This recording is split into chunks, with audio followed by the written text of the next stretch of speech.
Hey guys, Coldbrew here. Welcome to another Racial Legends video. Guys, we've got the news about update 4.3.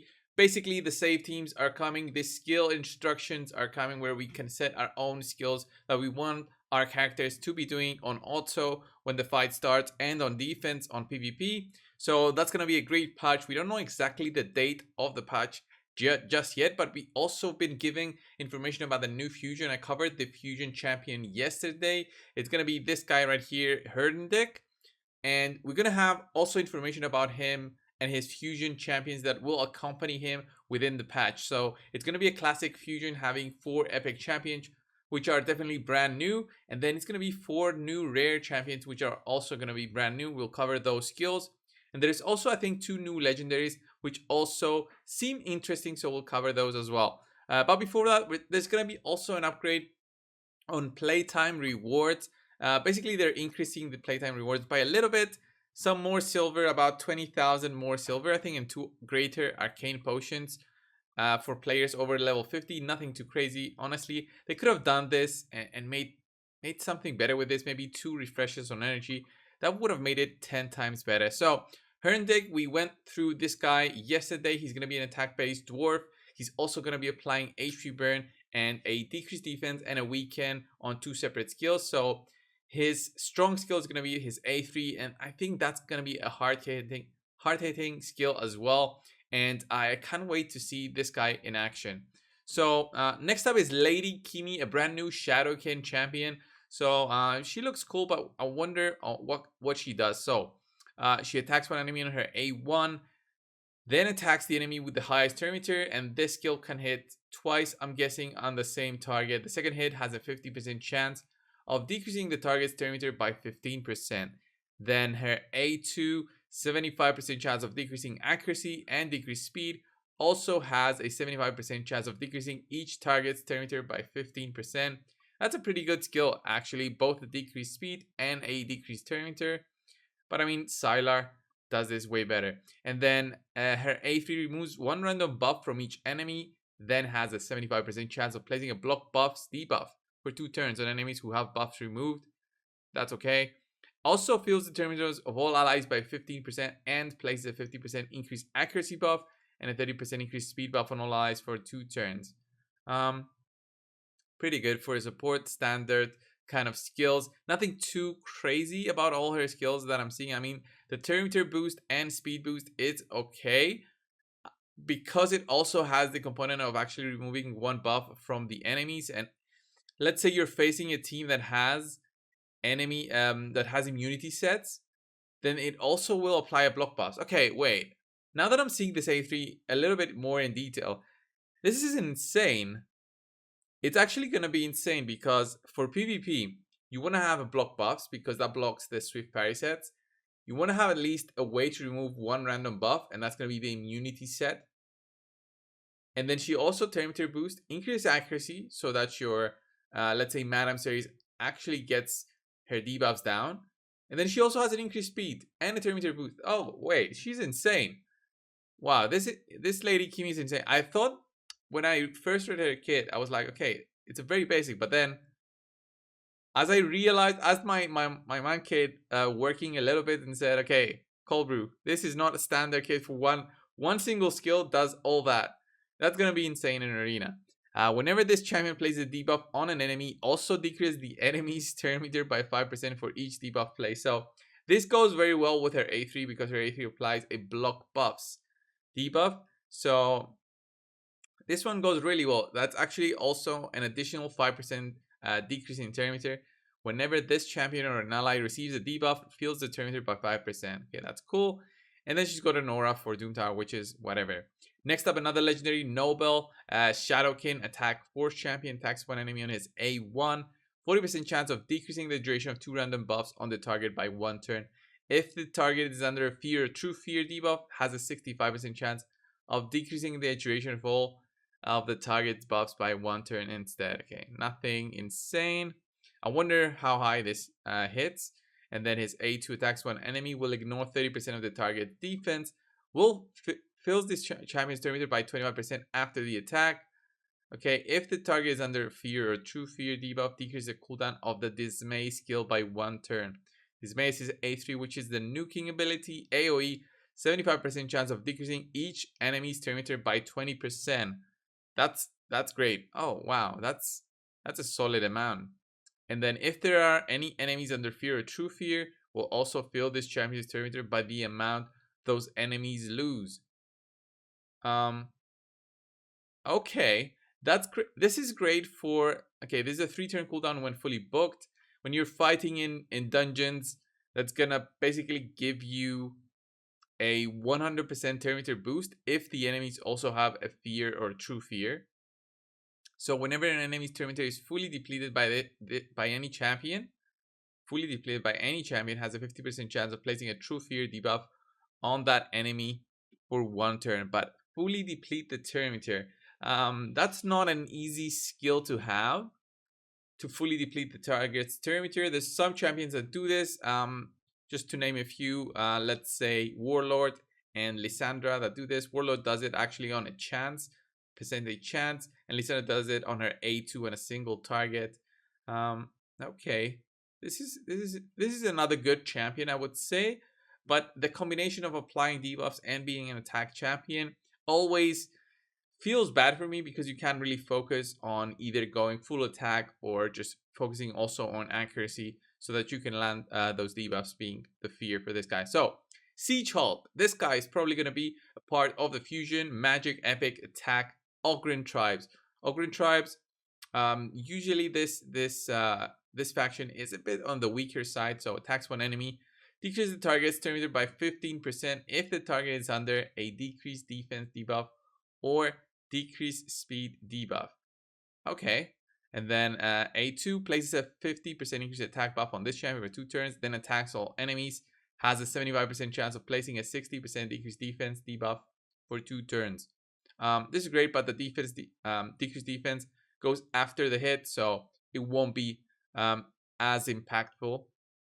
But it's still a good spell to have, a good skill to have. So the siege rate here is A3, plays a 30% increased critical rate, critical damage buff on this champion, then attacks one enemy. Okay, single target.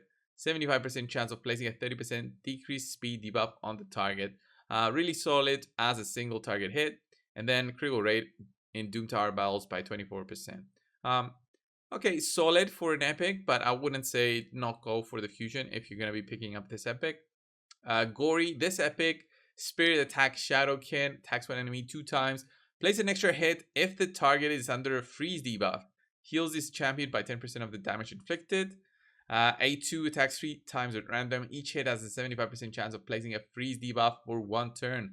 That's really good, 100% chance basically to freeze 3 targets, or, well, it's random, so it can actually even be the single target, but still, really solid skill here with the freeze. And then attacks one enemy, will ignore increased defense and shield buffs. Will also ignore 50% of the target's defense if they're under a freeze debuff. He's going to work well with Torben. Place a counterattack buff and a 50% increased attack buff on the champion for 2 turns if this attack kills an enemy. And then counterattacks with the Cold Comfort, so his A1 skill, whenever an enemy places stun, sleep, freeze, provoke, fear, or true fear debuff on an ally. Yeah, not really insane. Then Scathix. So this epic void support Lizardman champion, decreased speed on his A1. His A2, 75% chance of stealing 1 random buff. A3 removes all debuffs from allies, basically a cleanse. And then a block debuff buff and a shield buff on all allies for 2 turns. Yeah, a definite cleanse. That shield buff is equal to 20% of this champion's max HP. So this one's going to be solid for arena as well. Basically works exactly like Sky Touch cleanse works, with the block debuff buff, and the shield is an additional thing. And then the block damage buff on this champion for 1 turn whenever their HP drops below 30%. Okay, so he basically protects himself and becomes annoying. And then increases ally resist in battles by 40. So this epic is really good for a void. Lizardman, I mean, well, he's good for a Lizardman, yeah. He's good for a Lizardman as a support. And then Hoforus the Tusk. Look at this guy. Skinwalker's new Skinwalker looks amazing, by the way. his A1 has a stun, A2 increased attack buff and a 30% increased critical rate buff on all allies. Really solid for many areas, especially skinwalkers, which are lacking a bit of damage. Revives 2 random allies. Okay, there's the revive for Faction Wars. Totally worth it if you're gonna be trying to find a missing champion for skinwalkers to finish off the skinwalkers. So revive on the A3 and then fills the terminators by 50%. After the revival, places a strengthen buff on all allies. Fantastic champion, fantastic epic for Faction Wars. Then we're gonna look over to the rares, which are also gonna be parts of what's needed to actually pick up that fusion champion. So this Mykolos, Ocran tribes, A1 attacks, heals this champion by 30%. Also heals the ally with the lowest HP by 10% of their max HP. This heal will not affect this champion. Wow, that's a really good A1 for a rare, actually. Pretty big amount of healing. 10% of their max HP for a rare champion. Wow. And then place a shield buff on this champion for 2 turns equal to 20% of their max HP. Then place a 25% ally protection buff on all allies except this champion for 2 turns. Will also heal all allies except the champion by 10% of their max HP. Really solid champion. Really solid support for a rare. I mean, the ally protection and the shield buff definitely provides a solid support for a rare champion. And then decrease the damage all allies receive by 5%.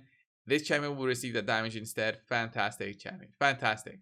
For support, if you're having issues with the dungeons, having somebody soak up damage, this one is going to be it. And he has extra healing as well. Then Hellborn Sprite.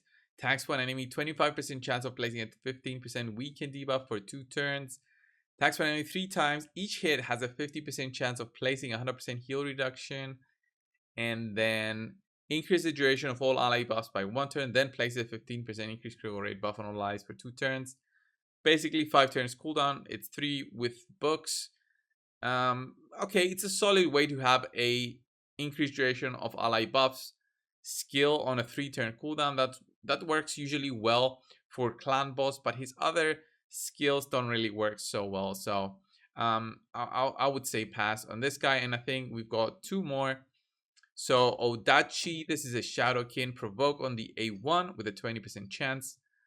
Shield buff on this champion for 2 turns equal to 20% of their max HP and an AoE.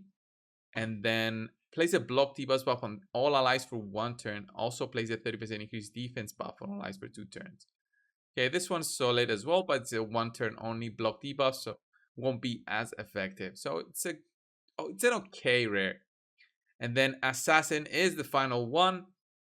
Rare magic attack, Shadowkin champion. A1 applies a 5% poison at a 75% chance when you book it. Lingering Death attacks one enemy, 50% chance of increasing the duration of all debuffs on the enemy by 1 turn. Okay, this was not bad for a 3-turn cooldown. Can help you a bit on the clan boss if you need it. And he's also got the weaker version of Weaken debuff, 100% chance to apply, 3 turns cooldown. Okay, nothing too exciting. I wouldn't use this guy for the clan boss just because he's an attack-based champion. And then finally, some quality of life improvements. Champion index will display champion names under their avatar, making it easier to navigate. And then we're gonna have some filters. An option to keep auto battle on by default will be added. Okay, that's gonna be cool. And then players level 50 and higher will get a button that allows them to access the last played campaign location with a single tap. I wonder how that will work. So these are the new champions that are coming into the game, guys, with patch 4.3. What do you think of these champions? I'm most excited, honestly, about this legendary lady, Kimmy. She looks amazing. Her skill, her A3 looks fantastic. Just amazing for Arena, in my own opinion. I might be wrong on that. And then this one, where is it? Where is that Skinwalker? This Skinwalker is great, but which one was I looking for? So this one's Scathix, the Void support Lizardman. This one's gonna be great, and also Hofores. So definitely some choices where you can say, okay, should I go for the fusion? If you get those 2 epics, you shouldn't feel so bad about it. But the fusion is also looks worthwhile. I mean, he has a way to fully deplete Terminator. He has a way to apply decreased defense, a weaken, an HP Baron, which is conditional to the Terminator. I think it's a solid fusion, and I will definitely go for it, even on my free-to-play account. This was the video, guys. Thank you a lot for watching. If you watched this far, subscribe if you haven't already, guys, and I'll see you in the next one. See you, guys.